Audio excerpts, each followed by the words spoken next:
जटेरे किङ्किणी तार श्रीजामडल गळे कदम्ब मोरले सुन्दर सेना चय धिनी धिनी ताथिनी तिनी तिनी किए सेना टुआनागर सीतनन्द दुलाल वसुदेव बाल जय जय देव हरे हरे जय जय देव हरे जलगी राधा झुरी झुरी हेला पागलिणी जहार प्रेमी हेले बाई गोपर तरुणी बांधिछि जे त्रिभुवन प्रेमर डोरी रे से पुणी बंधा चिरदिन भकत प्रेम रे सखी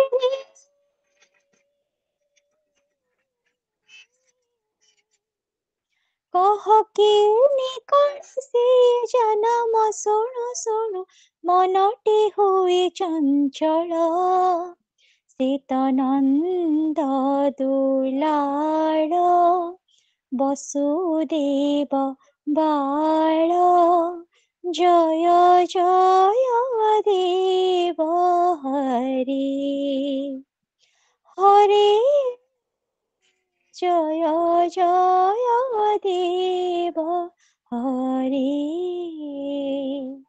बहुत बहुत धन्यवाद समस्त को मोर आउथरे प्रणाम। धन्यवाद सुश्री लिप्सा महाराणा महोदय। कथारे अछि गोटे धूलिकणा भितरे आमे जेतेबेले विश्व को अनुभव करिबारु जेतेबेले आमे गोटे वन्य फूल भितरे स्वर्गर पारिजात फूलर अनुभव करिबारु आपणकर कंठस्वर भितरे आमर जातीय एवं साहित्यर स्वर संगीत मूर्छना भितरे आमे हजि जिबार समस्त संभावना को मध्य ग्रहण करिथाउ। तेणु आपणकर एई आसर भितरे सुंदर संगीत ज्ञान को मु कृतज्ञता ज्ञापन करिवि। परवर्ती आभासिक बैठक रे विवेक बाणी पठन करिबा पई आम समस्तंकर वरेण्य सम्मानस्पद श्री सत्यनारायण मुंचिना महोदय को नम्रतार सहित अनुरोध रखी तांकर विवेक बाणी पठन करिबा हेबे। समस्त को प्रणाम। आगे चल जदि तुम किसी भूल कर देइछ बोली भाबु थाओ तेबे मध्य पछकु फेरी चाह नाही। वर्तमान तुमे कोन विश्वास कर जदि एही भूल गुड़िक तुमे पूर्वरु करि न थांत तुमे आज जहा होइछ ताहा कोन होई पारि थांत ताहेले भूल गुड़ी को तुमे कल्याण कर धन्यवाद दियो। सेगुड़ी को आम अजनात्रे देवदूत होइछंती जंत्रणार मंगल हो भाग्य रे जहा आसीबो सेथि पई तुमे खातिर करो नाही। आदर्श को दृढ़ भाव रे धरि रख आगे चलो। स्वामी विवेकानंद। समस्त को नमस्कार। धन्यवाद श्रीयुक्त मुंचिना महोदय। मनोज दास तांको पंक्ति भितरे कहंती आम समस्त दुर्गुण एक सुगुणर अपभ्रंश। तेणु से भलिया भारतीय कथा साहित्यर अनन्य रूपकार मनोज दासंकर आलोच्य प्रसंग परवर्ती पर्याय आलोचना करिबा। तेणु प्रारंभ रे नम्रतार सहित अनुरोध रखिबि आम वरेण्य सभार सभापति जड़े विशिष्ट शिक्षाविद अर्थनीतिज्ञ तथा राज्य स्वामी विवेकानंद लोक संसद युग्म संपादक अटंती। से जन स्तंभ लेखक वरिष्ठ समाज सेवक तथा बहु संस्था सहित जड़ित आम कलाहांडी जिल्लार सिटीजन्स फोरम कार्यक्रम साधारण संपादक भाव प्रतिटी मुहूर्त को सी नियोजित करिथांती। तांको नम्रता सहित अनुरोध रखिबि आगे वक्तांक परिचय प्रदान करिबा हेबे श्रीयुक्त मिश्र महोदय। समस्त को नमस्कार शुभ संध्या। प्रथम धन्यवाद जनइबी आमर लिप्सा महाराणा जे कि अति सुंदर भाव रे प्रारंभिक संगीत गान कले। सत्य भाई आमर जे कि आमर विवेक बाणी पाठ कले एवं धन्यवाद जनइबी आमर ललित कुमार नायक भाई को जी कि आमर मो गाँ ट्रस्ट कलाहांडी जिलार दायित्व अच्छा आम यही आभासी मंच रे उपस्थित समस्त विज्ञ प्राज्ञ सुधीजन को मु पुनर्बार नमस्कार जनइबी। आज अति सौभाग्यर विषय आमर बरगढ़ जिला आमर यहाँ हूँ 43तम इ पाठचक्र प्रत्येक मासर 21 तारिख दिन बरगढ़ जिला तार इ पाठचक्र करिथाए एवं यही मर्मरे आमर ये जो बरगढ़ जिलार तार तार शीर्षक रही माटीर महक। तेणु यही शीर्षकर आज जी आलोचिका अच्छा अति जड़े लब्ध प्रतिष्ठित से आउ कहीं नुहति डॉक्टर संगीता रथ। तेबे तांको विषय रे तो अनेक कथा अच्छी तेणु मु संक्षेप रे तांको विषय रे खाली परिचय देबी। से पेशारे जड़े शिक्षक शिक्षकता करती प्रधान शिक्षक अच्छी निशामणि सरकारी उच्च विद्यालय बरगढ़ रे पेशारे शिक्षक किंतु तांकर रुचि अनेक।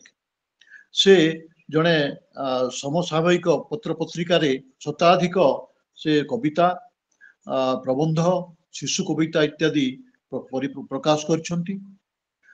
तेबे तांकर एतिकी कहबी जे से तांकर जो माने तांकर गोटे वक्ता निश्चित भाव में तांकर वक्तव्य ही तांकर परिचय सब बेले मु कथा कहि आछि। तेबे से एई मध्यरे माने शिक्षकता संगे संगे से 5टी बही रचना करछंती एवं अति आनंदर कथा आज जो आलोचनार विषय वस्तु रहिबो से विषय वस्तु तांकर गोटे बहिर शीर्षक बहिर शीर्षक है मनोज दास को उपन्यास रे नारी चरित्र वैचित्र्य। मनोज दास कथा तो आमे सुनिबा तांकोठु सुनिबा मनोज दास को विषय रे तो से गोटे अद्वितीय प्रतिभा अति अति निकट अतीत रे से इहलीला संवरण करछंती किंतु तांकर से वर्तमान सुधा प्रत्येक पाठकों पाखरे बंची रहिछंती। मु भी तांकर जड़े पाठक अनेक तांकर गल्प मु निजे अध्ययन करिछि। तांकर विभिन्न बही गुड़िक रही साधव बहिर चिठी चाई चाई मुठी प्रति पार्वण प्रीति पार्वण तापरे आउ जड़े आउ गोटे मुर्सुआ मूर्छना ये भली 5टी पुस्तकर से रचयिता। तापरे एतिकी मात्र कहबी जे तांकर ए जो से बलांगीर जिलार झियो बरगढ़ रो बहु बलांगीर जिले रे से गोटे सुनामधन्य लेखक परिवार से तांकर से तांकर उद्भव तांकर पितामाता उभय भी लेखा लेखनी चालना करती। तांको बापांकर बलांगीर पाटना संस्कृति और साहित्यर परंपरा ये भाव में डॉक्टर गोपबंधु रथ से तांकर लेखा रही अनेक कृति रही मठ खाईरू मसूरी ये अनेक अनेक लेखा तांकर रही। तेबे जड़े लेखक परिवार झियो एवं से वर्तमान बरगढ़ बहु एवं से शिक्षकता तांकर पेशा। तेणु मु अधिक समय नेबी नाही कारण कहबार तो अनेक कथा अच्छी। तेणु आमे बरं आमे तांकोठू सुनिबा। तेणु मु विनम्र भाव में मु अनुरोध रखिबी डॉक्टर संगीता रथ महोदया को से तांकर वक्तव्य आमटे उपस्थापन करेंगे। स्वामी विवेकानंद लोक संसद द्वारा आयोजित यही आभासी साहित्य आसरर सम्माननीय आयोजक वृंद तथा महान साधक साहित्यिक मनोज दासंकर उपन्यास विषयक आलोचना श्रवण रे आग्रही वरेण्य श्रोतृमंडली समस्तंकु मोर प्रणाम एवं शुभेच्छा ज्ञापन करुछि। मोर कथा शुभुछि तो सर? आज्ञा आज्ञा शुभुछि मैडम। बहु पूर्वरु ए सुजोग पाइथिले मध्य केतेक अनिवार्य कारणवशत ମୁଁ ଏଥିରେ ଯୋଗଦାନ କରିପାରି ନଥିଲି। ଆଜି ମଧ୍ୟ ଅତ୍ୟଧିକ ଥଣ୍ଡା ଆକ୍ରାନ୍ତ ହେତୁ ମୋର ନିଜର ସ୍ୱର ମତେ ସ୍ୱାଭାବିକ ଶୁଭୁ ନାହିଁ। ତେଣୁ ଆପଣମାନଙ୍କ ପାଖରୁ ମୁଁ ପ୍ରଥମରୁ କ୍ଷମା ପ୍ରାର୍ଥନା କରିନେଉଛି। ଆଜି ମୋର ଆଲୋଚନାର ବିଷୟ ମନୋଜ ଦାସଙ୍କ ଉପନ୍ୟାସରେ ନାରୀ ଚରିତ୍ରର ବୈଚିତ୍ର୍ୟ।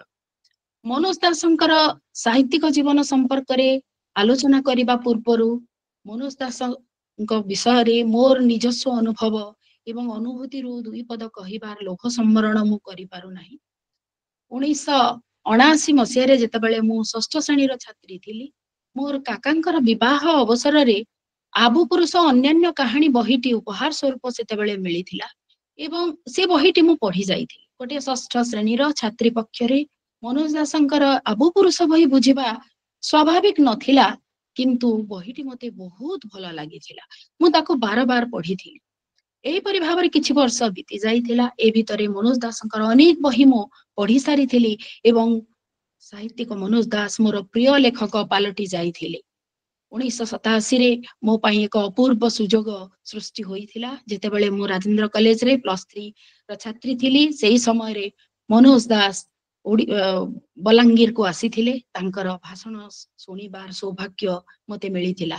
ସେଇଠି ନିଜର ପ୍ରିୟ ଲେଖକଙ୍କୁ ସ୍ୱଚକ୍ଷୁରେ ସ୍ୱଦେହରେ ଦେଖିବାର ଯୋଉ ସୌଭାଗ୍ୟ, ତାର ଯୋଉ ପ୍ରୀତିକର ଅନୁଭବ, ସେ କଥା କେବଳ ପାଠକଟିଏ ହିଁ କହିପାରିବ। ସେଇଠି ମୁଁ ମୋର ପ୍ରଥମ ଅଟୋଗ୍ରାଫ ତାଙ୍କ ପାଖରୁ ପାଇଥିଲି। ସଚ୍ଚା ସ୍ମୃତି ହିଁ ଅନିର୍ବାଣ ଶୁଭେଚ୍ଛା। ଏହା ହିଁ ଆଜି ପର୍ଯ୍ୟନ୍ତ ମୋ ପାଖରେ ସେମିତି ସହାୟତା ହୋଇ ରହିଛି। 1995 ମସିହାରେ ପଣ୍ଡିଚେରୀ ମୁଁ ଯାଇଥିଲି। ସେଇଠି ମନୋଜ ଦାସଙ୍କ ଘରେ ତାଙ୍କୁ ମୁଁ ସାକ୍ଷାତ କରିଥିଲି। ସେଇଠି ତାଙ୍କର ଆତିଥ୍ୟ ଲାଭ କରିବାର ସୌଭାଗ୍ୟ ପାଇଥିଲି। ଜଣେ ଲେଖକର ଆଚରଣ ଏବଂ ଉଚ୍ଚାରଣ କେତେ ଅଭିନ୍ନ ହେଇପାରେ, ସେଇଠାରେ ଏଇ ସାଧକଙ୍କ ସହିତ ମୋର ପରିଚୟ ହେଲା ଏବଂ ମୁଁ ଅଭିଭୂତ ହେଇଥିଲି। ପରବର୍ତ୍ତୀ କାଳରେ ଏଇ ଶ୍ରଦ୍ଧା ମତେ ମନୋଜ ଦାସଙ୍କର ଉପନ୍ୟାସର ନାରୀ ଚରିତ୍ର ମାନଙ୍କ ଉପରେ ଗବେଷଣା କରିବା ପାଇଁ ପ୍ରଚୋଦିତ କରିଥିଲା ଏବଂ ମୁଁ ମୋର PhD ଏଇ ବିଷୟରେ ଲାଭ କରିଥିଲି। ଓଡ଼ିଆ ସାହିତ୍ୟର ଉଦାତ୍ତ ଉଚ୍ଚାରଣ, ବିପୁଳର ସ୍ରଷ୍ଟା ସାଧକ ସାହିତ୍ୟିକ ପ୍ରଜ୍ଞା ପୁରୁଷ ମନୋଜ ଦାସଙ୍କ ଆବିର୍ଭାବ ଓଡ଼ିଆ ସାହିତ୍ୟ ପ୍ରତି ସାର୍ବକାଳିକ ବରଦାନ ଅଟେ। ଓଡ଼ିଆ ଏବଂ ଇଂରାଜୀ ଭାଷାରେ ସମାନ ପାରଦର୍ଶିତା ରଖୁଥିବା ଏ ଅନନ୍ୟ ସାହିତ୍ୟିକ ସାହିତ୍ୟର ସମସ୍ତ ବିଭାଗରେ ଲେଖନୀ ଚାଳନା କରି ଭାରତୀୟ ସାହିତ୍ୟର ପ୍ରାୟ ସମସ୍ତ ପୁରସ୍କାର ଲାଭ କରିଛନ୍ତି ଏବଂ ଭାରତୀୟ ତଥା ପୃଥିବୀର ପାଠକୀୟ ଜନମାନସରେ ଆଦୃତି ଲାଭ କରିଛନ୍ତି। ଜନ୍ମ ତାଙ୍କର 1934 ମସିହା ଫେବୃଆରୀ 27 ତାରିଖରେ ଏବଂ 1921 ଅପ୍ରେଲ ମାସର 27 ତାରିଖରେ ତାଙ୍କର ତିରୋଧାନ ଘଟିଛି। ଫକୀର ମୋହନଙ୍କର ଉପଯୁକ୍ତ ଦାୟାଦ ଭାବରେ ଓଡ଼ିଆ କ୍ଷୁଦ୍ର ଗଳ୍ପକୁ ସେ ସୁଦୂର ପ୍ରସାରୀ କରିଛନ୍ତି। ମୁଖ୍ୟତଃ କବିତାରୁ ସାହିତ୍ୟିକ ଜୀବନର ସମାରମ୍ଭ କରିଥିବା ମନୋଜ ଦାସ ପରବର୍ତ୍ତୀ କାଳରେ କ୍ଷୁଦ୍ର ଗଳ୍ପ ରଚନାରେ ମନୋନିବେଶ କରି ତତ୍ପରେ ଉପନ୍ୟାସ ରଚନା କରିଛନ୍ତି। 1989ରେ ବୁଲଡୋଜର୍ସ, 1992ରେ ପ୍ରଭଞ୍ଜନ, 1995ରେ ଗୋଧୂଳିର ବାଘ, 1996ରେ ଅମୃତ ଫଳ, 1997ରେ ଆକାଶର ଇସାରା, 2000 ମସିହାରେ ତନ୍ଦ୍ରାଲୋକର ପ୍ରହରୀ, 2018ରେ ଶେଷତାନ୍ତ୍ରିକର ସନ୍ଧାନେ ଏଇ 7ଟି ଉପନ୍ୟାସ ଓଡ଼ିଆ ସାହିତ୍ୟକୁ ଉଲ୍ଲେଖନୀୟ ଭାବରେ ସମୃଦ୍ଧ କରିଛି।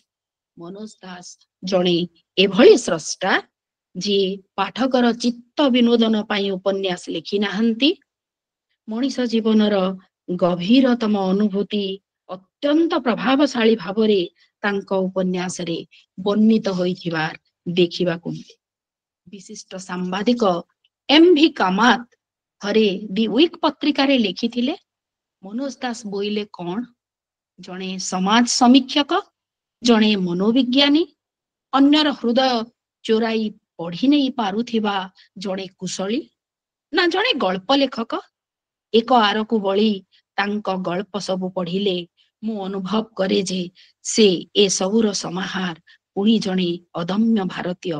ପ୍ରକୃତରେ ଏହା କେବଳ କାମାତ ସାହେବଙ୍କର ଅନୁଭୂତି ବା ଅନୁଭବ ନୁହେଁ, ମନୋଜ ଦାସଙ୍କୁ ପଢିଥିବା ପ୍ରତ୍ୟେକଟି ପାଠକର ଏହା ଅନୁଭବ ଅଟେ ବୋଲି ମୁଁ କହିବି। मनोज दासଙ୍କର ଉପନ୍ୟାସ ଗୁଡ଼ିକୁ ତାର ବିଷୟବସ୍ତୁ ଦୃଷ୍ଟିରୁ ତହିଁରେ ବର୍ଣ୍ଣନୀୟତା ଦୃଷ୍ଟିରୁ ଆମେ ଦୁଇ ଭାଗରେ ବିଭକ୍ତ କରିପାରିବା। ସେଥିରୁ 4ଟି ଗ୍ରାମ୍ୟ ଜୀବନ ଉପରେ ଆଧାରିତ ହେବା ବେଳେ ବାକି 3ଟି ସହର ଜୀବନକୁ ନେଇ ରଚିତ ହେଇଥିବା ଦେଖାଯାଏ। ପ୍ରଭଞ୍ଜନ, ଗୋଧୂଳିର ବାଘ, ତନ୍ଦ୍ରାଲୋକର ପ୍ରହରୀ ଏବଂ ଶେଷତାନ୍ତ୍ରିକର ସନ୍ଧାନରେ ଉପନ୍ୟାସ ଚତୁଷ୍ଟ ପ୍ରାକ୍ ସ୍ୱାଧୀନତା କାଳୀନ ଗ୍ରାମୀଣ ସାମାଜିକ ପଟ୍ଟଭୂମିରେ ଗତିଶୀଳ। ତତ୍କାଳୀନ ସମାଜରେ ନାରୀର ସ୍ଥାନ ତେଣୁ ଏକ ଗୌରବାବହ ସ୍ଥିତିରେ ନାହିଁ ବୋଲି ଏହି ଉପନ୍ୟାସରେ ଚିତ୍ରିତ ହୋଇଥିବା ଦେଖିବାକୁ ମିଳେ। ପ୍ରକୃତରେ ମନୋଜ ଦାସଙ୍କ ଉପନ୍ୟାସରେ ନାରୀ ଚରିତ୍ର 60 ଜଣ ନାରୀ ଚରିତ୍ର ଆମେ ପଢିବାକୁ ଦେଖିବାକୁ ପାଉ। ସବୁଠୁ ବଡ କଥା ହେଲା ଏତେ ବେଶୀ ସଂଖ୍ୟକ ନାରୀ ଚରିତ୍ର ଥିଲେ ମଧ୍ୟ ମନୋଜ ଦାସ ମହାଶୟ କୌଣସି ନାରୀ କୈନ୍ଦ୍ରିକ ଉପନ୍ୟାସ ଲେଖି ନାହାନ୍ତି।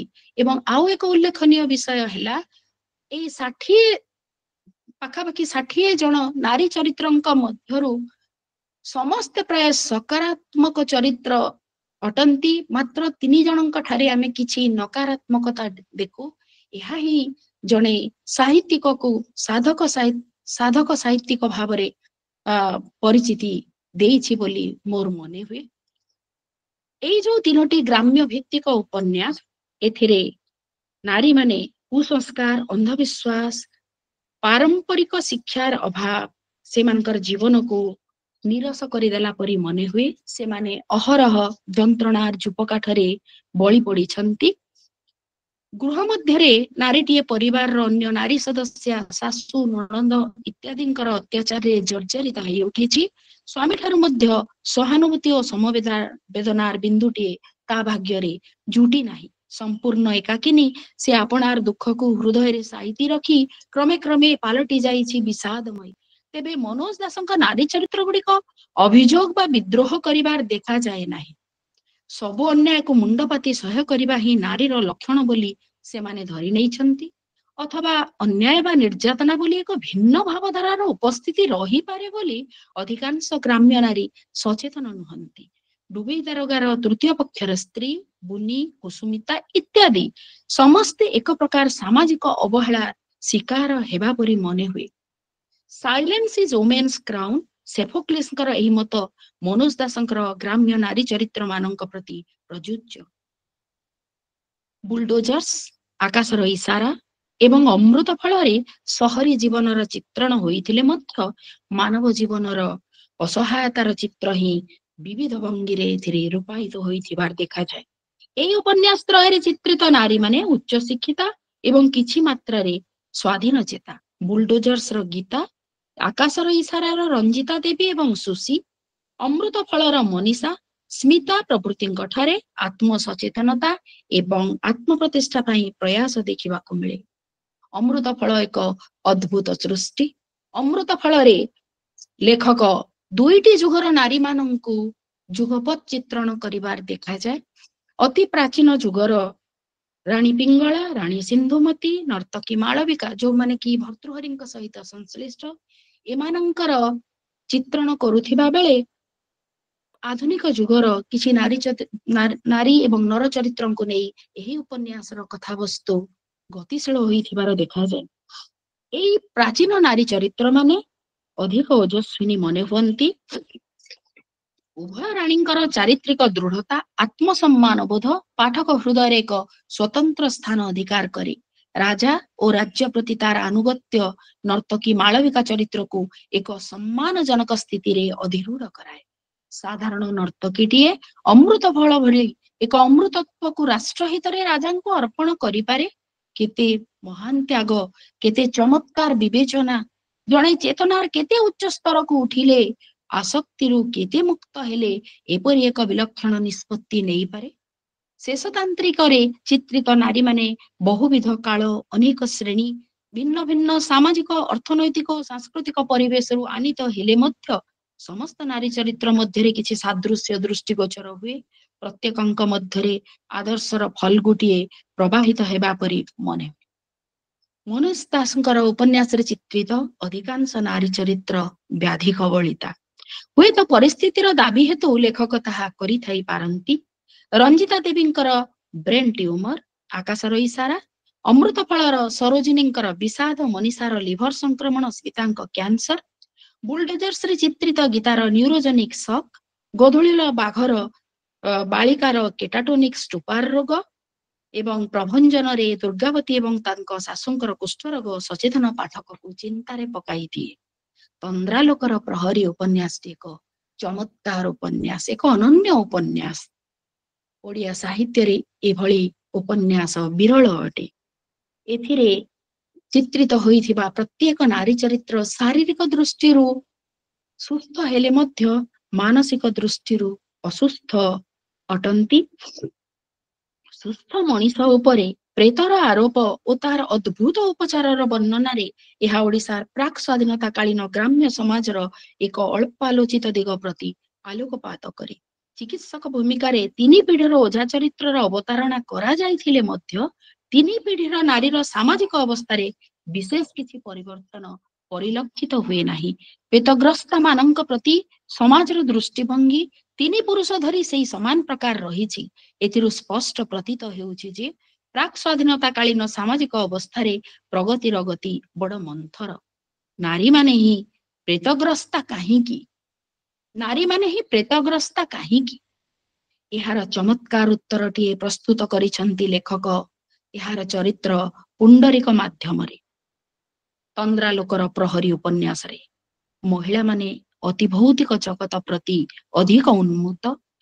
एहा ही प्रकृतिर व्यवस्था। से माने से भली उन्मुक्त बोली आत्माटीए सेमानंक गर्भ को अवतरण करी संतान रूपे भूमिष्ठ हेबा संभवपर हुए। संतान रे रूपायित एक आत्मा को जन्म देबाठू बली अधिक दैविक चमत्कार आउ कौन थाई पारे। नारी प्रति लेखकंकर यह एक सहृदय बाचिक नैवेद्य कहा जाई पारे। उपन्यास गुड़िकरे अधिकांश चरित्र मृतदार, तेणु आहुरी अधिक किछि नारी चरित्रर संभावना रहिथिला। नारी चरित्र माने तांकर चरम बा पूर्णतम विकास पूर्वरु विलीन होइछंती। प्रायतः सबुजाक अकाल मृत्यु पर्यायर। पाठक सेमानंकु नै एक सुपरिणतिर कल्पना बा कामना करुथबा समय रे हठात सेमानंकर मृत्यु पाठकर प्राण को आंदोलित करी नाना अनुजोग और अभिजोग सृष्टि करी। एथिरे ही रही नाही कि एक श्रेष्ठ लेखकर साफल्य। उपन्यास गुड़िकरे मातृहरा चरित्रंकर उपस्थिति देखिबाकू मिले। अतः बात्सल्य रसर जो चित्रण अपेक्षित ताहा सुलभ नुहे, बरं अनेक क्षेत्र रे चरित्र माने मार अभाव को नहीं अवशोष करुथिबार लक्ष्य करा जाए एवं निजर दुस्समय रे मार उपस्थिति को मने पकाउथिबार अनेक वर्णना पाठकर सहानुभूति उद्रेक करे। मातृस्नेहरु वंचित होइथिबार एक अभाव बोध अधिकांश चरित्र रे परिलक्षित होइथाय। नारी मनस्तत्व चित्रण अपेक्षा पुरुष मनस्तत्व चित्रण रे लेखक अधिक यत्नशील मने होइछंती। पुरुष चरित्र मानकर वर्णना रे अभिव्यक्ति रे नारी चरित्रर मनोभावर जहा किछि परिचय मिलुछि। नारीर अंतर्मनर भावनार परिप्रकाश रे लेखकंकर लेखनी अमृत फलर मनीषा, गोधुलीर बाघर हीरा, शेषतांत्रिकर गार्गी चरित्र को छाड़ीदेले अन्यत्र प्राय अस्पष्ट मने हुए।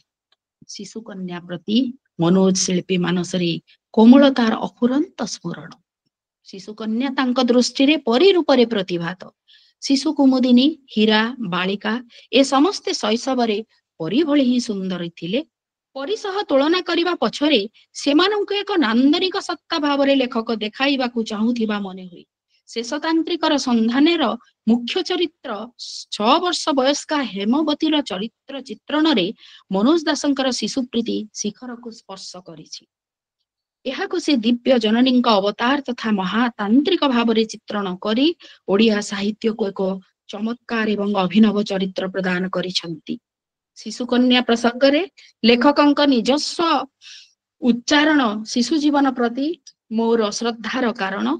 प्रति शिशु जीवन को नुआ करी आरंभ करिबा दिगरे प्रकृतिर एक नुआ प्रचेष्टा। शिशुर मानस निष्कपट प्रायशः सुंदर, कालक्रमे विषाक्त समाज ताकू नष्ट करी दिए। पुणी शिशु कन्याटीए भितरे मु खाली शिशुर समस्त गौरव देखे नाही, अधिकंतु देखि थाए एक सहजात मातृत्वर स्नेहसिक्त झलक। ଏହା ହିଁ ଥିଲା ଶିଶୁକନ୍ୟା ପ୍ରତି ଜଣେ ଦରଦୀ ଲେଖକର ଅତି ମାର୍ମିକ ଅଭିବ୍ୟକ୍ତି। ମନୋଜଙ୍କ ନାରୀ ଚରିତ୍ର ମାନେ ଭୁଲ କରିଛନ୍ତି, କିନ୍ତୁ ଅନୁତପ୍ତା ମଧ୍ୟ। ଖୁବ କମ ଔପନ୍ୟାସିକଙ୍କ ସୃଷ୍ଟିରେ ଏହା ଦେଖାଯାଇଥାଏ। ଅନୁତାପ ହିଁ ନିଜକୁ ସୁଧାରି ନେବାର ପ୍ରଥମ ପାହାଚ। ଉତ୍ତରଣ ପ୍ରୟାସୀ ମାନବ ଆତ୍ମା ପାଇଁ ପ୍ରତ୍ୟେକ ମାନବ ମଧ୍ୟସ୍ଥ ଚିତ୍ ସତ୍ତା ତାକୁ ଉତ୍ତରଣ ଅଭିମୁଖେ ସର୍ବଦା ଆହ୍ୱାନ ଦେଉଥାଏ। ଯିଏ ଶୁଣିପାରେ ସେ ଡାକ, ସେ ଆଗେଇ ଚାଲେ, ଏବଂ ଯିଏ ଶୁଣିପାରେ ନା ସେଇ ଜନ୍ମ ମୃତ୍ୟୁର ଚକ୍ରରେ ବାରମ୍ବାର ବିବର୍ତ୍ତିତ ହେଉଥାଏ। ମନୋଜ ଦାସଙ୍କ ନାରୀ ଚରିତ୍ର ମାନେ ସ୍ଥୂଳ ଦୃଷ୍ଟିରେ ସୁନ୍ଦରୀ। କୌଣସି ସ୍ଥାନରେ ନାରୀକୁ ଅସୁନ୍ଦରୀ ଭାବରେ ବର୍ଣ୍ଣନା କରାଯାଇ ନାହିଁ। ପ୍ରତ୍ୟେକ ପୁଣି ଆପଣାର ଭୂମିକା ଅନୁସାରେ ବ୍ୟକ୍ତିତ୍ୱର ଅଧିକାରିଣୀ। ଶିଶୁକନ୍ୟାର ସୌନ୍ଦର୍ଯ୍ୟକୁ ପରୀର ରୂପକଳ୍ପରେ, ତରୁଣୀର ସୌନ୍ଦର୍ଯ୍ୟକୁ ତାର ପ୍ରାଣବନ୍ତ ଆଖିରେ, ମସୃଣ ଘନ କେଶ ପାଶରେ ବା ଅଗ୍ନି ପରି ସ୍ୱର୍ଣ୍ଣିମ ଶାଢୀର କାନିରେ ବାନ୍ଧି ଦେଇଛନ୍ତି ସେ। ଦୟା, କ୍ଷମା, ପ୍ରେମ ଇତ୍ୟାଦି ସୁଗୁଣ ରାଜିରେ ପରିପୂର୍ଣ୍ଣ ସେ ନାରୀ, ପୁଣି ଆନ୍ତରିକ ସୌନ୍ଦର୍ଯ୍ୟରେ ପରିପୂର୍ଣ୍ଣ ଅଟେ। ଅବକ୍ଷୟମୁଖୀ ସାମନ୍ତବାଦୀ ସମାଜରେ ରକ୍ଷଣଶୀଳତା ତଥାପି କ୍ରିୟାଶୀଳ ଥିଲା। ସେହି ସମୟରେ ନାରୀ ଶିକ୍ଷାର ପ୍ରସାର ହୋଇନଥିଲା। ତେଣୁ ଗ୍ରାମକୈନ୍ଦ୍ରିକ ଏଇ ତିନୋଟି ଉପନ୍ୟାସ, ଗୋଧୂଳିର ବାଘ, ପ୍ରଭଞ୍ଜନ, ତନ୍ଦ୍ରାଲୋକର ପ୍ରହରୀର ନାରୀମାନେ ଆପଣାର ଭାବ ପ୍ରକାଶ ପାଇଁ ଯଥେଷ୍ଟ ସୁଯୋଗ ପାଇନଥିବା ପରି ମନେ। ମନୋଜ ଦାସଙ୍କ ନାରୀ ଚରିତ୍ର ମାନେ ମୋଟେ ଉତ୍ଶୃଙ୍ଖଳିତା ନୁହନ୍ତି, କୌଣସି ସ୍ୱାତନ୍ତ୍ର ପ୍ରକାଶ କରିବା ନିମନ୍ତେ ବ୍ୟଗ୍ର ନୁହନ୍ତି। ସାମାଜିକ ପରିବେଶରେ ଆପଣାର ପରିବେଷ୍ଟନୀ ମଧ୍ୟରେ ପରିଚ୍ଛନ୍ନ ଜୀବନଟିଏ ଲେଖେ ଜୀଇ ନେବା ବ୍ୟତୀତ ଅନ୍ୟ କିଛି ବ୍ୟାକୁଳତା ସେମାନଙ୍କୁ ଅଧୀର ବି କରିନାହିଁ। ସମୟ ସେମାନଙ୍କ ପାଇଁ ଯାହା ଯେତେବେଳେ ନେଇ ଆସୁଛି ସେତିକିରେ ସେମାନେ ସନ୍ତୁଷ୍ଟ।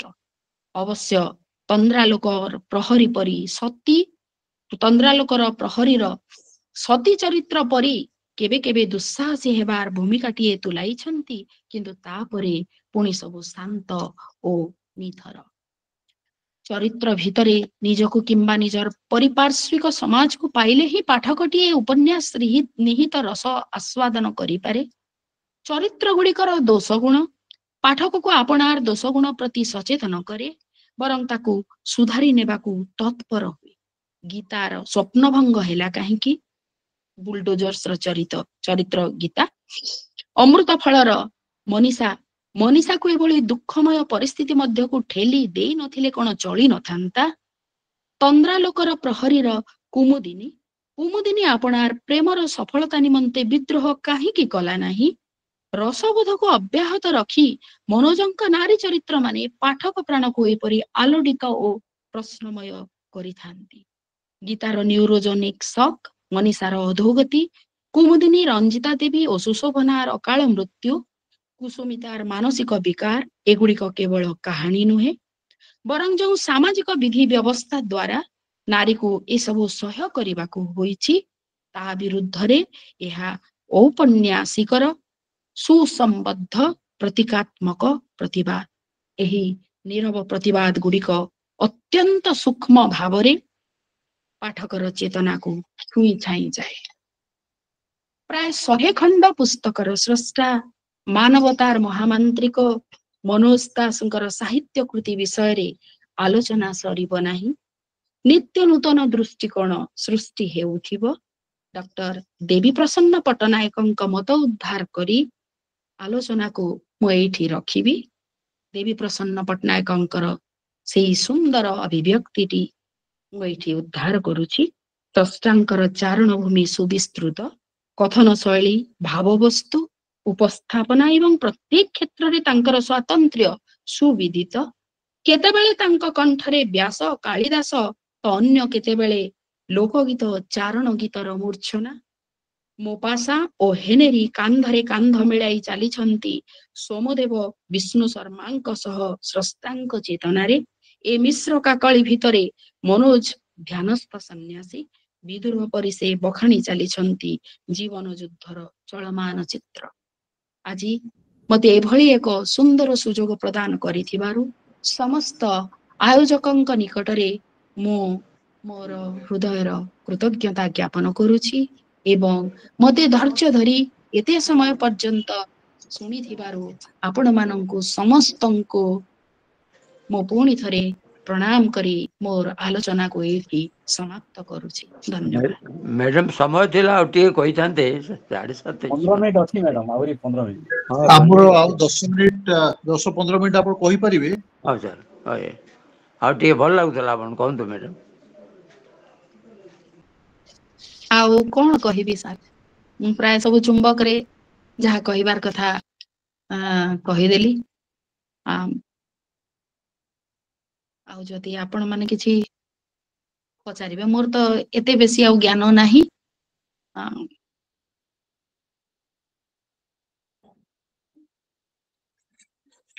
ଯଦି କିଛି ପ୍ରଶ୍ନ ଥାଏ ତାହେଲେ ପ୍ରଶ୍ନ ଆମେ ନେଇପାରିବା ପ୍ରଶ୍ନ ଉତ୍ତର ମାଧ୍ୟମରେ ଆମେ ଆଲୋଚନାକୁ ଆଗକୁ ବଢେଇ ପାରିବା।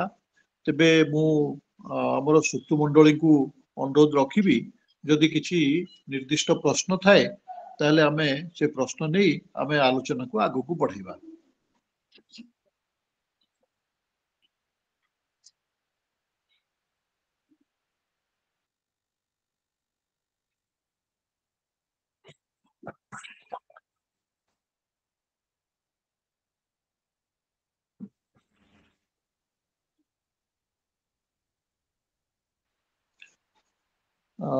ତେବେ ମୁଁ ମ୍ୟାଡମକୁ ଅନୁରୋଧ ରଖିବି ଆମର ଯୋଉ ମନୋଜ ଦାସଙ୍କର ଯୋଉ ଉପନ୍ୟାସରେ ତାଙ୍କର ଯୋଉ ବିଭାଗୀକରଣ ଅଛି ଗ୍ରାମ୍ୟ ଜୀବନ ଏବଂ ସହର ଜୀବନ ତା ବିଷୟରେ ଯଦି କିଛି ଆଲୋକପାତ କରିବେ ତାହେଲେ ମୁଁ ଭାବୁଛି ଯେହେତୁ ଆପଣ ତାଙ୍କର ନାରୀ ଚରିତ୍ର ଉପରେ ବିଶେଷ ଭାବରେ ଆପଣଙ୍କର ସନ୍ଦର୍ଭ ରଖିଛନ୍ତି ଏବଂ ଆଲୋଚନା ରଖିଛନ୍ତି ତେବେ ଆପଣଙ୍କର ଯୋଉ ମାନେ ଉଲ୍ଲେଖ କଲେ ତାଙ୍କର ଯୋଉ ଉପନ୍ୟାସ ଗୁଡିକ ଗ୍ରାମ ଜୀବନ ଏବଂ ସହର ଜୀବନ ତାର ଯଦି ମୁଁ ବୁଝିପାରୁଛି ଆପଣଙ୍କର ସ୍ୱାସ୍ଥ୍ୟଗତ ଦୃଷ୍ଟିରୁ ବି ଆପଣ ଏତେଟା ସୁସ୍ଥ ନାହାନ୍ତି ତଥାପି ବି ଆମେ ଆଗ୍ରହ ପ୍ରକାଶ କରିବୁ କାରଣ ଅନେକ ଶ୍ରୋତା ସେମାନେ ବର୍ତ୍ତମାନ ସୁଦ୍ଧା ଅଛନ୍ତି ଆପଣଠୁ ଶୁଣିବା ପାଇଁ ତେବେ ଆଉ ଆମ ପାଖରେ ସମୟ ଅଛି ତେଣୁ ଆପଣ ଗ୍ରାମ୍ୟ ଜୀବନ ଏବଂ ସହର ଜୀବନ ଭିତରେ ତାଙ୍କର ଯୋଉ ପାର୍ଥକ୍ୟ ରହିଛି ବା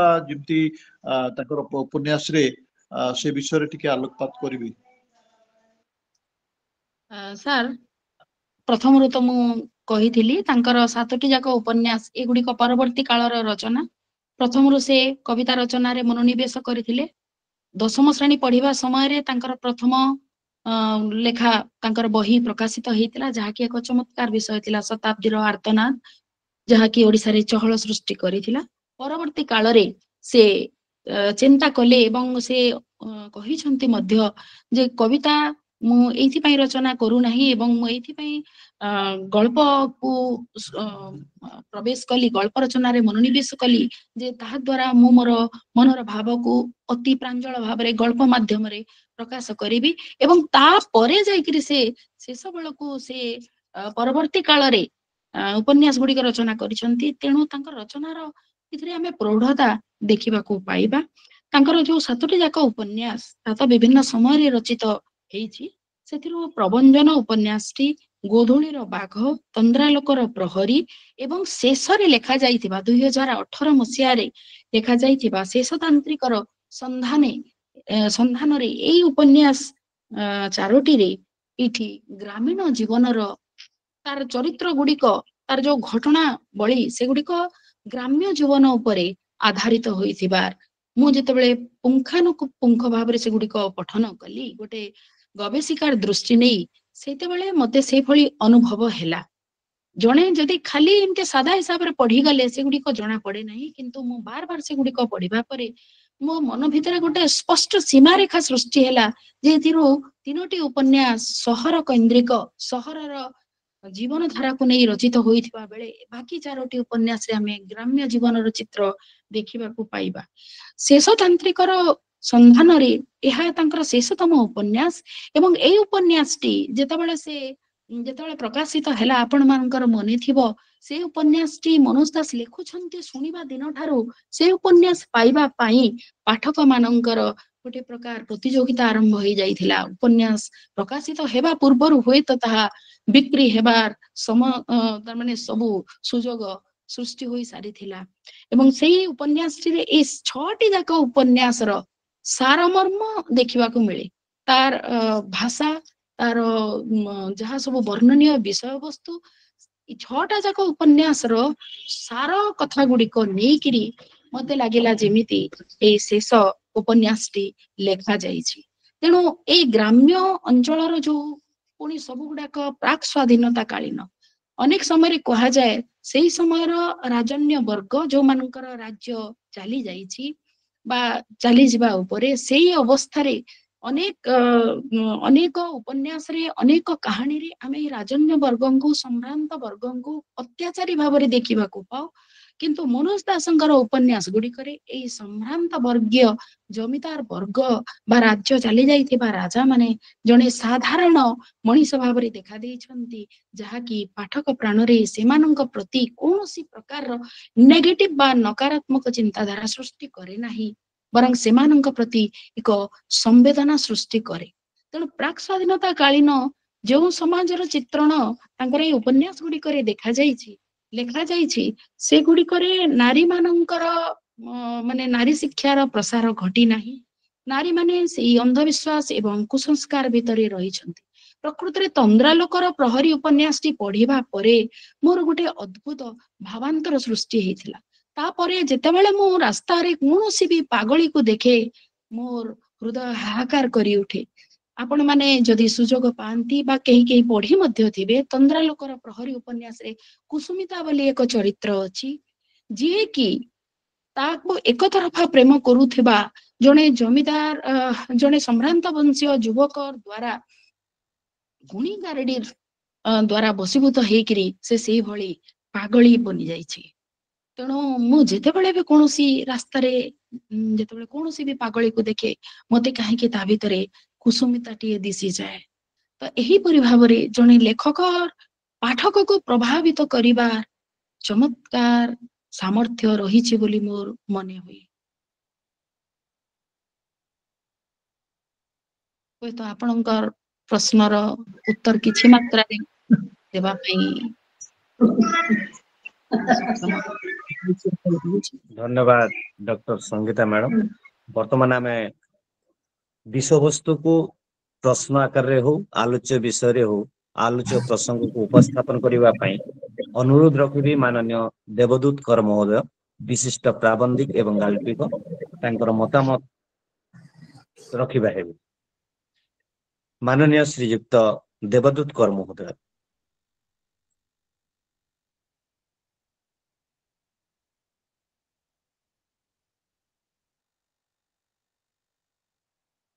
आम गहन अन्यतम वरिष्ठ पत्रकार माननीय श्रीयुक्त उमाशंकर कर महोदय मध्य उपस्थित अछंती। तांकु मध्य नम्रतार सहित अनुरोध रखिबी जो प्रसंग रे आलोचना हैला तत्संपर्क रे किछि जोड़िबे बा आपनकर उपलब्धि जदि थाए किंबा अछि ताहले हमकु शेयर करिबा हेबे। श्रीयुक्त उमाशंकर कर महोदय।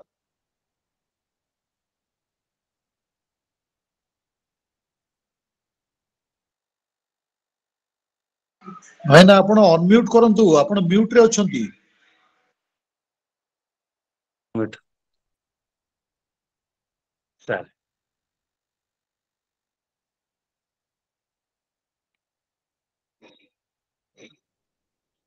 ऑलराइट ठीक अछि।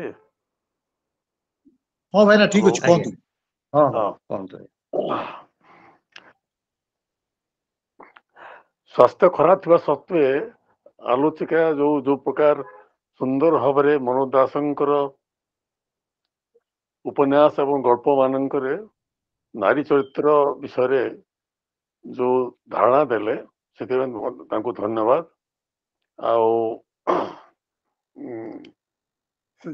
से जो स्वल्प समय भितर जहाँ कहले ताठू अधिका किसी कहबार नहीं। तेबे आपण जो प्रकार जो उद्यम कर आपण को सीमांचल बाबू आपण को धन्यवाद।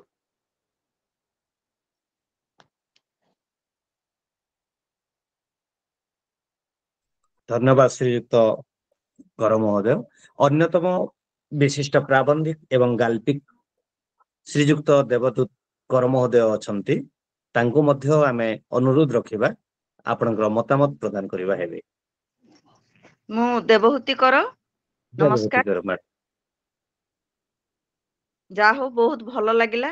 ମୁଁ ଏ ବହିଟି ପଢିଛି ଆଉ ତାକୁ ଆଶୀର୍ବାଦ କରୁଛି। ସେ ମୋର ଭଉଣୀ ଏବଂ ଆଜି ମୁଁ ଅପେକ୍ଷା କରିଥିଲି ଏଇଟା ଜାଣିଲା ପରେ ଏଇଟା ଶୁଣିବି ବୋଲି। ଯାହା ହଉ ବହୁତ ଭଲ ଲାଗିଲା। ଧନ୍ୟବାଦ। ଧନ୍ୟଯୁକ୍ତ କର ମହୋଦୟା।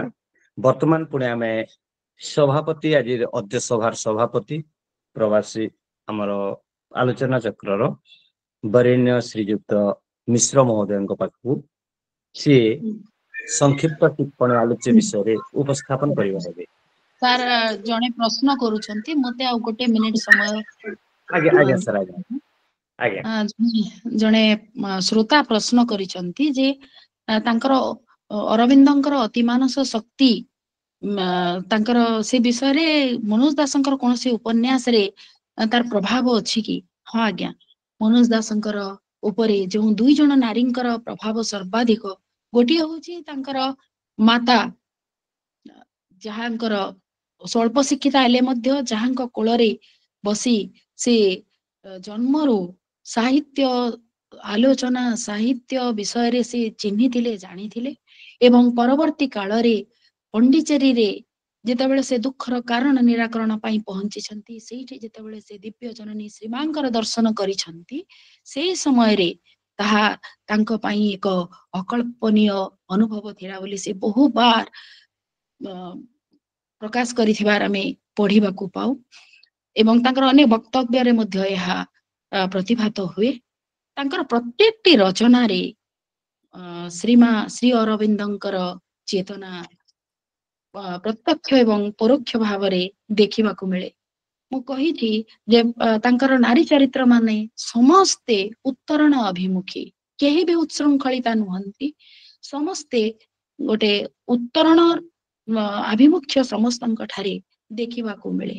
ତେଣୁକରି ତ ଆମର ସ୍ରଷ୍ଟା ଅନେକ, କିନ୍ତୁ ମନୋଜ ଦାସଙ୍କ ପରି ସାଧକ ସ୍ରଷ୍ଟା ବିରଳ ଅଟନ୍ତି। ଯିଏ ସାଧକ, ସିଏ ସ୍ରଷ୍ଟା। ଯେତେବେଳେ ସାଧନା ଏବଂ ସୃଷ୍ଟି ମିଶିଯାଏ, ସେ ନିଶ୍ଚିତ ଭାବରେ ତାର ନିର୍ଯାସଟି ଗୋଟିଏ ସୁନ୍ଦର ଅନୁଭବ ନିଶ୍ଚିତ ଭାବରେ ଦେବ।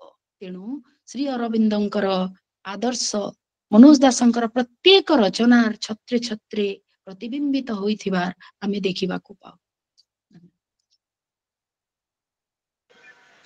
ଆଉ ଜଣେ ରାମ ଇଏରେ ଅଛନ୍ତି, ସେ ହାତ ଉଠେଇଛନ୍ତି। ସେ ଯଦି କିଛି ପ୍ରଶ୍ନ କରିବାକୁ ଚାହାନ୍ତି ତାହେଲେ ଅନମ୍ୟୁଟ କରି ପ୍ରଶ୍ନ କରିପାରିବେ।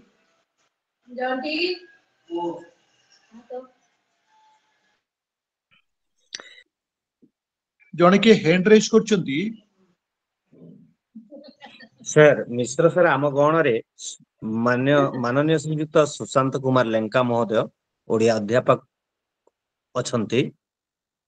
ତାଙ୍କୁ ଆମେ ଅନୁରୋଧ ରଖିବା ଏ ସମ୍ପର୍କରେ ତାଙ୍କର ମତାମତ କିମ୍ବା ପ୍ରଶ୍ନ ଯଦି ଥାଏ ତାହେଲେ ପଚାରି ପାରିବେ। ନାଇଁ, ତାଙ୍କର ପ୍ରଶ୍ନ ହିଁ ସେ ଇଏ କଲେ। ହଁ ମ୍ୟାଡାମ କିଛି ହଁ କହିବାକୁ ଚାହିଁବେ କୁହନ୍ତୁ। ମ୍ୟାଡାମ ଆପଣ ଅନମ୍ୟୁଟ କରନ୍ତୁ, ଆପଣ ମ୍ୟୁଟ ରେ ଅଛନ୍ତି। ମ୍ୟାଡାମ ଆପଣଙ୍କ ଆପଣ ଭଏସ ଆମେ ଅନମ୍ୟୁଟ କରନ୍ତୁ ଶୁଣିପାରୁନୁ। ମାଇକ୍। ମ୍ୟାଡାମ ଆପଣଙ୍କର ମାଇକ୍ ଅନମ୍ୟୁଟ କରନ୍ତୁ।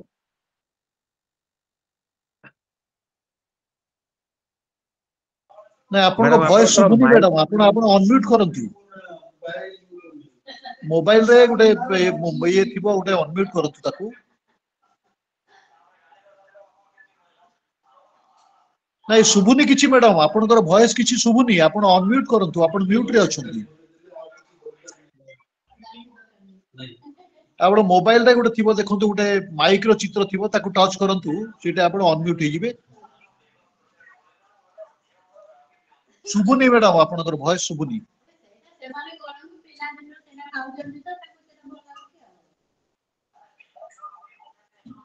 ମ୍ୟାଡାମ ଯଦି କିଏ ପାଖରେ ଅଛନ୍ତି ତାହେଲେ କହନ୍ତୁ, ଆପଣଙ୍କ ଇଏଟା ଅନମ୍ୟୁଟ କରିଦେବେ।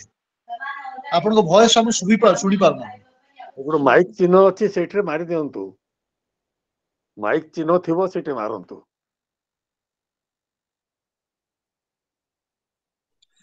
ଆପଣଙ୍କର ମୋବାଇଲ ର ତଳେ, ସ୍କ୍ରିନ ର ତଳେ ଦେଖନ୍ତୁ, ଆପଣଙ୍କର ମାଇକ୍ ଚିହ୍ନ ଅଛି, ताकू जदि आपण हाथ स्पर्श करिवे ताले ये हिजबो मैडम। हाँ ठीक अछि हमरो अन्य सुधी सज्जन मंडली जदि श्रोता अछंती ताले केही जदि प्रश्न पचारंती मु अनुरोध रखिबी लेंका महोदय को। ଅନମ୍ୟୁଟ ହେଲେ ମ୍ୟାଡାମ କହିପାରିବେ କଣ? हाँ हाँ हाँ हाँ आरंभ। संगीता मैडम को मोर बहुत बहुत धन्यवाद तांका आलोचना खूब भल लागिला। तबे मु गोटे प्रश्न तांको पचारिबी जहाँकि या पूर्वरु से कहूतिले से अतिमानस शक्ति कथा आपण जदि आध्यात्मिक आलोचना आध्यात्मिक तांको लेखारे देखा जाए ताले केउ उपन्यास रे किमा केउ गल्प रे ताहा स्पष्ट हेछि से कथा मैडम गुटे पचारुछि। से अरविंदଙ୍କର दर्शन को केउ गल्प किमा केउ उपन्यास रे अधिक स्पष्ट करिसंती से प्रश्न मुझे पचारुछि। जदियो मैडम एटा आलोचनार बहिर्भूत हे पारे प्रश्न से तो नारी चरित्र उपरे गवेषणा करिसंती। प्रत्येक गल्प रे किमा प्रत्येक उपन्यास रे तांकर अति मानस चेतना प्रस्फुटित हेछि से कथा से कहिले एबे। किंतु केउ उपन्यास ताहाकु स्पष्ट भावरे केउ चरित्र माध्यम रे प्रकाशित होइछि।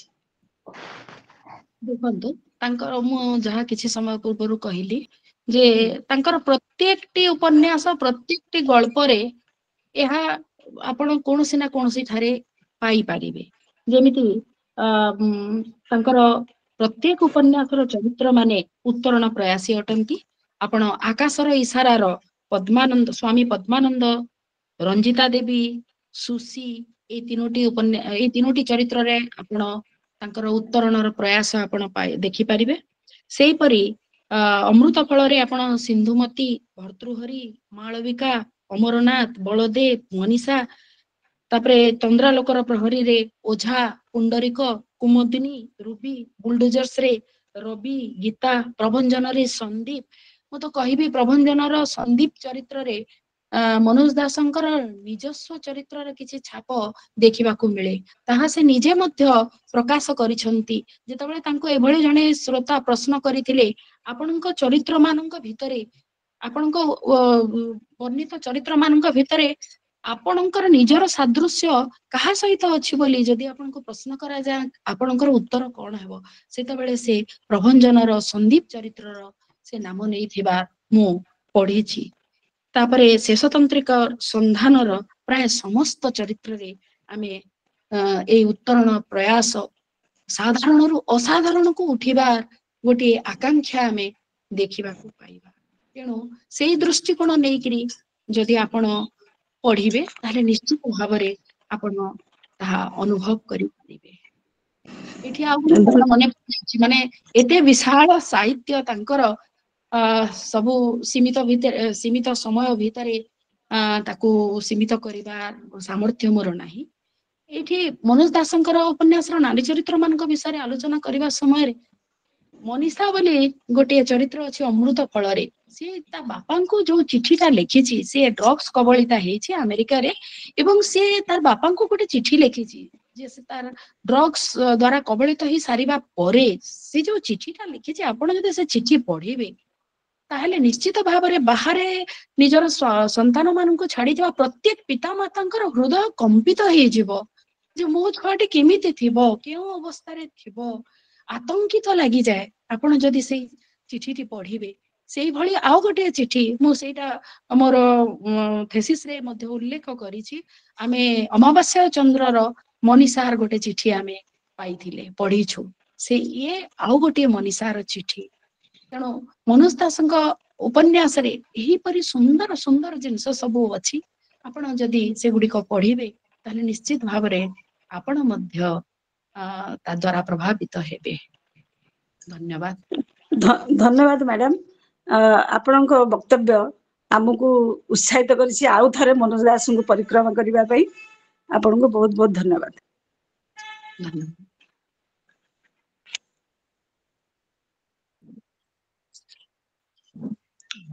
ଧନ୍ୟବାଦ ଡକ୍ଟର ରଥ। ଆପଣଙ୍କର ଆଲୋଚନା ଅତି ମର୍ମସ୍ପର୍ଶୀ ହେଇଥିଲା। ତେବେ ଏଇଠି କେତୋଟି କଥା ମୋର ଅନ୍ତିମ ଟିପ୍ପଣୀରେ ରଖିବାକୁ ଚାହିଁବି। କିଛି ଦିନ ତଳେ ମନୋଜ ଦାସଙ୍କ ଭଳିଆ ମାନେ ତାଙ୍କର ଯୋଉ ଗଳ୍ପ ସଂକଳନ ତ ପାଠ କରିଛି, ତା ସହିତ ଗୋଟେ ବ୍ଲଡ ଆଣ୍ଡ ଅଦର ଷ୍ଟୋରିଜ ବୋଲି ଗୋଟେ ଗଳ୍ପ ସଂକଳନ ପଢିବାର ସୁଯୋଗ ପାଇଥିଲି। ଅନେକ ଗଳ୍ପ ସଂକଳନ ପଢିଛି। ତେବେ ଦି ବ୍ଲଡ ଆଣ୍ଡ ଅଦର ଷ୍ଟୋରିଜ ମୁଁ ଏଇଥିପାଇଁ କହୁଛି ଯେ ବ୍ଲଡ ର ଯୋଉ ଷ୍ଟୋରିଟା ଅଛି, ଯୋଉ ଗଳ୍ପଟା ଅଛି, ତାର ଯୋଉ ମାନେ ମାର୍ମିକତା ରହିଛି, ମୁଁ ଦେଖିଛି ଯେ ପ୍ରାୟ ମନୋଜ ଦାସଙ୍କର ପ୍ରତ୍ୟେକଟି ଗଳ୍ପ ଅତି ମାନବ ଧର୍ମୀ ଏବଂ ତତ୍କାଳୀନ ସମାଜର ଯୋଉ ସବୁ ବ୍ୟବସ୍ଥା ରହିଛି ସେ ବ୍ୟବସ୍ଥାକୁ କିଭଳି ପ୍ରତିପାଦନ କରିବାକୁ ଯାଇ ମନୋଜ ଦାସ ତାଙ୍କର ପ୍ରତିଟି ଗଳ୍ପରେ ସେଇଟା ତାଙ୍କର ଆମେ ପ୍ରସ୍ଫୁଟିତ କରିଛନ୍ତି, ଲେଖିଛନ୍ତି, ସେଇଟା ଆମେ ଦେଖିଛୁ।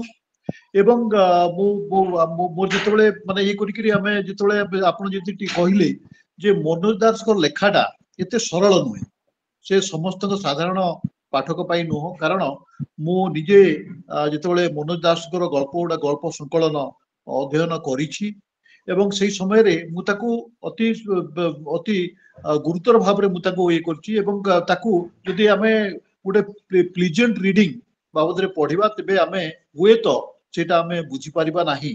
ତେବେ ଆମେ ଯେତେବେଳେ ମୁଁ ସେଇ ଗଳ୍ପ ସଂକଳନ ପଢେ ବା ତାଙ୍କର ଯୋଉ ଉପନ୍ୟାସ ଗୁଡିକ ଅଧ୍ୟୟନ କରିଛି, ସେଇ ସମୟରେ ମୁଁ ଦେଖିଛି ଯେ ସତେ ଯେମିତି ଜଣେ ପାଠକ ସେଇ ଯୋଉ ବ୍ୟବସ୍ଥା ରହିଛି ସେ ବ୍ୟବସ୍ଥା ସହିତ ନିଜେ ସାମିଲ ହେଇଯାଇଛି, ସେଇଭଳିଆ ଅନୁଭୂତି ହୁଏ।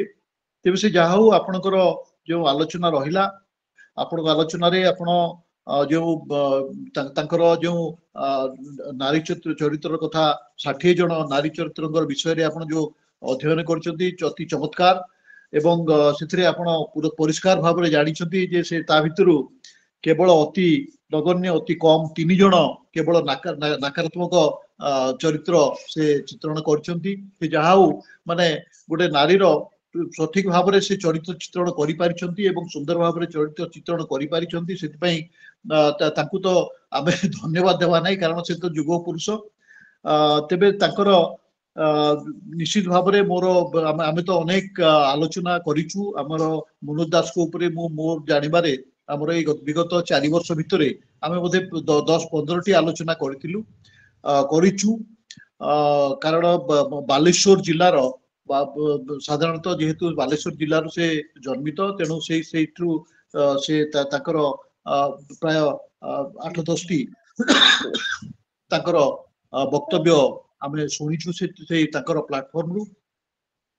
ତେବେ ସେ ଯାହା ହଉ ଆମେ ଆଗାମୀ ଦିନରେ ବି ଆମେ ଚାହିଁବୁ ଯେ ଆପଣ ଅନ୍ୟାନ୍ୟ ବିଷୟ ପ୍ରତି ମଧ୍ୟ ଆମର ବକ୍ତବ୍ୟ ରଖିବେ। ଆମର ପ୍ରତି ମାସର 21 ତାରିଖ ଦିନ ଏଇ ବରଗଡ଼ ଜିଲ୍ଲାର ପାଳି ରହେ।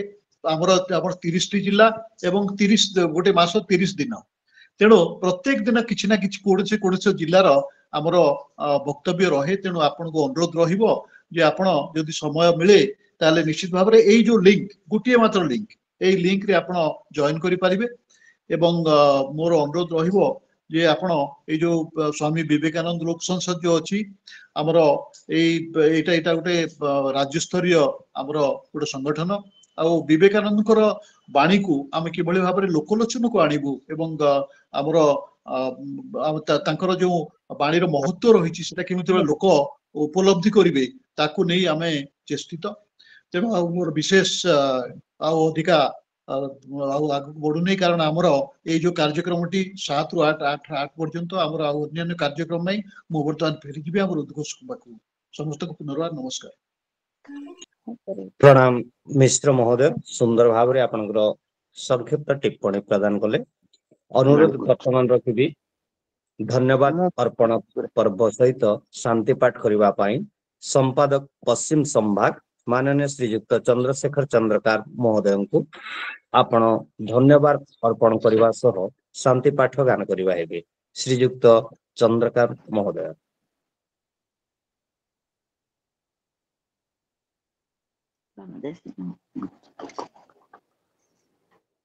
ଆଉଟ୍ ହେଲେ ଆଉଟ୍ ଚନ୍ଦ୍ରକର ସାର୍ ଶୁଣୁଛନ୍ତି? ହଁ, ଓକେ ସାର୍। ଆଜି ସ୍ୱାମୀ ବିବେକାନନ୍ଦ ଲୋକ ସଂସଦ ବରଗଡ଼ ଜିଲ୍ଲା ଶାଖା ତରଫରୁ 43ତମ ଆଭାସୀ କାର୍ଯ୍ୟକ୍ରମ ସୁନ୍ଦର ଭାବରେ ହେଇଛି। ଏହି ଆଭାସୀ ଆଲୋଚନାରେ ଯେଉଁ ଭଉଣୀ ପ୍ରାରମ୍ଭିକତ ସଙ୍ଗୀତ ଗାନ କରିଥିଲେ ତାଙ୍କୁ ସେ ଭଉଣୀକୁ ମୁଁ ଧନ୍ୟବାଦ ଅର୍ପଣ କରିବି। ଧନ୍ୟବାଦ ଅର୍ପଣ କରିବା ପାଇଁ ଚାହିଁବି ବିବେକବାଣୀ ପଠନ କରିଥିବା ଶ୍ରୀ ସତ୍ୟନାରାୟଣ ମୁଞ୍ଚିନା ଭାଇଙ୍କୁ। ସେ ସହ ସମ୍ପାଦକ ପଶ୍ଚିମ ସମ୍ଭାଗ ସହ ସମ୍ପାଦକ ଦାୟିତ୍ୱରେ ଅଛନ୍ତି। ଆଜିର ଯେଉଁ କାର୍ଯ୍ୟକ୍ରମକୁ ସୁନ୍ଦର ଭାବେ ସଂଯୋଜନା କରିଥିବା ଶ୍ରୀ ଲଳିତ କୁମାର ନାୟକ ମହୋଦୟଙ୍କୁ ମୁଁ ଧନ୍ୟବାଦ ଅର୍ପଣ କରିବା ପାଇଁ ଚାହିଁବି। ଆଉ ଆଜିର ଏହି କାର୍ଯ୍ୟକ୍ରମକୁ ସୁନ୍ଦର ଭାବରେ ସଭାପତିତ୍ୱ କରି କାର୍ଯ୍ୟକୁ ସଞ୍ଚାଳନ କରିଥିଲେ ଶ୍ରୀ ସୀମାଞ୍ଚଳ ମିଶ୍ର, ଯୁଗ୍ମ ସମ୍ପାଦକ ସ୍ୱାମୀ ବିବେକାନନ୍ଦ ଲୋକ ସଂସଦ ଓଡ଼ିଶା ଶାଖା, ଓଡ଼ିଶା ରାଜ୍ୟ ଶାଖା। ତାଙ୍କୁ ଅଶେଷ ଅଶେଷ ଧନ୍ୟବାଦ ଦେବି। ବହୁତ ସୁନ୍ଦର ଭାବରେ ସେ କାର୍ଯ୍ୟକ୍ରମକୁ ସୁଚାରୁ ରୂପେ ସଞ୍ଚାଳନ କରିଥିଲେ। ଆଉ ଆଜିର ଆଲୋଚକ ମହୋଦୟା ଡକ୍ଟର ସଙ୍ଗୀତା ରଥ ଏତେ ସୁନ୍ଦର ଭାବରେ ମନୋଜ ଦାସଙ୍କ ଉପନ୍ୟାସରେ ନାରୀ ଚରିତ୍ରର ବୈଚିତ୍ର୍ୟ ଉପରେ ଆଲୋଚନା କରିଛନ୍ତି। ଆମେ ସମସ୍ତେ ଜାଣୁ ମନୋଜ ଦାସ ଜଣେ ସାରସ୍ୱତ ସାଧକ। ସାଧନା ଓ ସୃଷ୍ଟିର ସମନ୍ୱୟ ହେଉଛନ୍ତି ମନୋଜ ଦାସ। ଅସାଧାରଣ ବ୍ୟକ୍ତିତ୍ୱର ଧନୀ, ଜଣେ ଆଧ୍ୟାତ୍ମିକ ସାଧକ। ପଣ୍ଡିଚେରୀ ଆଶ୍ରମ ଯଦି ଯାଇଥିବେ ତାହେଲେ ନିଶ୍ଚିତ ଭାବରେ ସେଇଠି ସାଧନାର ଭାଇବ୍ରେସନ୍ ଆପଣମାନେ ଫିଲ୍ କରିପାରିବେ। ମୁଁ ଯାଇଛି ପଣ୍ଡିଚେରୀ ଆଶ୍ରମ, ତେଣୁ ସେଇଠି ନିଶ୍ଚିତ ଭାବରେ ଆପଣ ଧ୍ୟାନ କଲେ ଭାଇବ୍ରେସନ୍ ନିଶ୍ଚିତ ଅନୁଭବ କରିପାରିବେ। ତେଣୁ ସେ ଯାହା ବି ଅତି ସୁନ୍ଦର ଭାବରେ ଡକ୍ଟର ସଙ୍ଗୀତା ରଥ ଆଜିର ବିଷୟବସ୍ତୁ ଉପରେ ଆଲୋଚନା କରିଛନ୍ତି। ଆଉ ଏହି କାର୍ଯ୍ୟକ୍ରମରେ ଆଭାସୀ କାର୍ଯ୍ୟକ୍ରମରେ ସ୍ୱାମୀ ବିବେକାନନ୍ଦ ଲୋକ ସଂସଦର ସଦସ୍ୟା ତଥା ଅନ୍ୟ ସମସ୍ତ ସୁଧୀଜନମାନଙ୍କୁ ଧନ୍ୟବାଦ ଅର୍ପଣ କରିବି, ଯେଉଁମାନେ ଆଜିର ଏହି କାର୍ଯ୍ୟକ୍ରମରେ ଉପସ୍ଥିତ ରହି କାର୍ଯ୍ୟକ୍ରମକୁ ସରସ ଓ ସୁନ୍ଦର କରିଛନ୍ତି। ଆଉ ପରିଶେଷରେ ସମସ୍ତଙ୍କୁ ମୁଁ ପୁଣି ଥରେ ହୃଦୟର ଅନ୍ତରରୁ ଧନ୍ୟବାଦ ଅର୍ପଣ କରିବା ପାଇଁ ଚାହୁଁଛି। ସମସ୍ତଙ୍କୁ ପୁଣି ଥରେ ଧନ୍ୟବାଦ।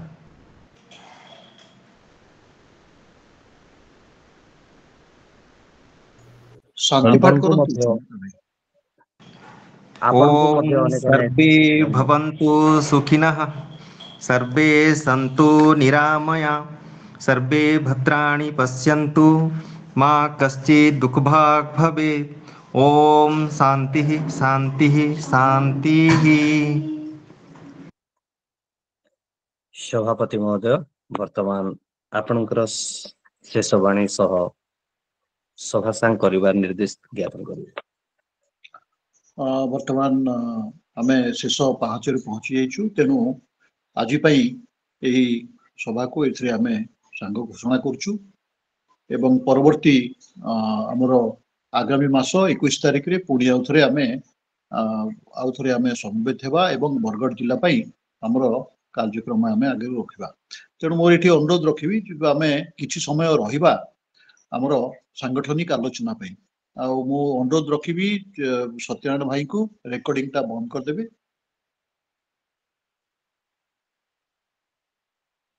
ସତ୍ୟନାରାୟଣ ଭାଇ ରେକର୍ଡିଂ ବନ୍ଦ କରିଦିଅନ୍ତୁ।